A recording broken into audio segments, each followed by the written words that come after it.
We have gone through, obviously, the toughest economic situation since the Great Depression. And the president comes to a small South Valley neighborhood to talk economy and education.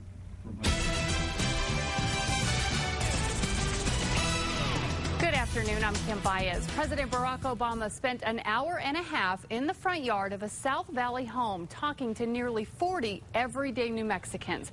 He came here to let people know what he's doing to revive the economy. News 13's Maria Medina was there this morning. She now joins us live from the Newsplex. And Kim, the president says the key to the nation's success is education.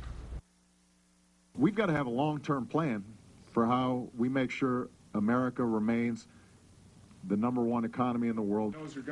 He says the U.S. went from #1 to #12 in the world in the number of people who graduate with college degrees.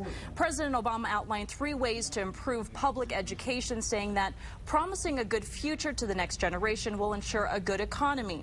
He says in the last couple of years he's focused on trying to improve schools by telling districts they'll get money if they can come up with innovative plans to make their schools better. The president also talked about how important early childhood education is and how he's making it more attractive for students to get loans for college.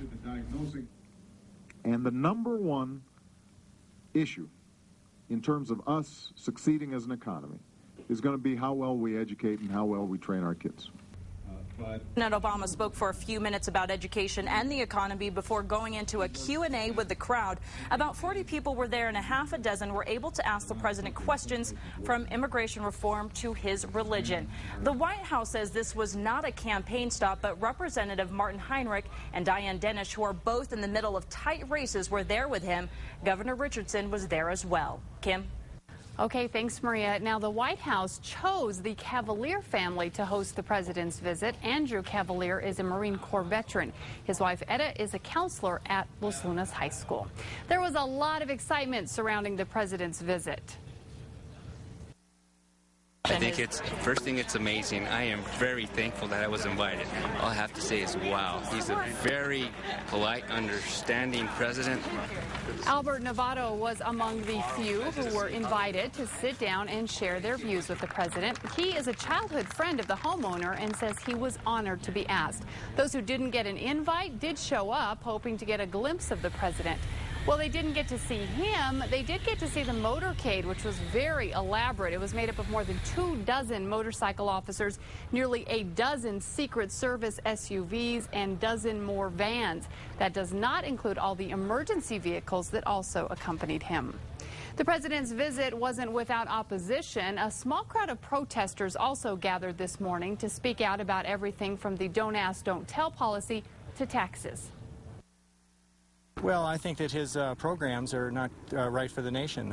He's had close to 2 years in office, and we're still heading in the wrong direction. Well, there were opposing sides in the crowd of protesters. The protest was peaceful.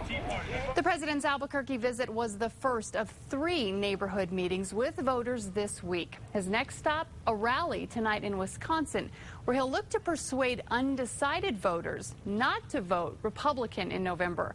And the president needs that message to work. Control of Congress is at stake on Election Day, and polls show that voters believe it is the Republicans who will create jobs and fix the economy.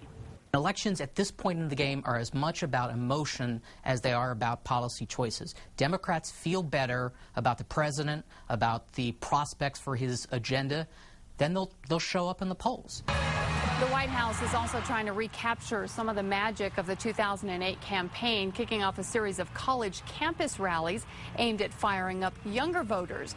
They turned out in huge numbers 2 years ago, but getting them back out to the polls won't be easy.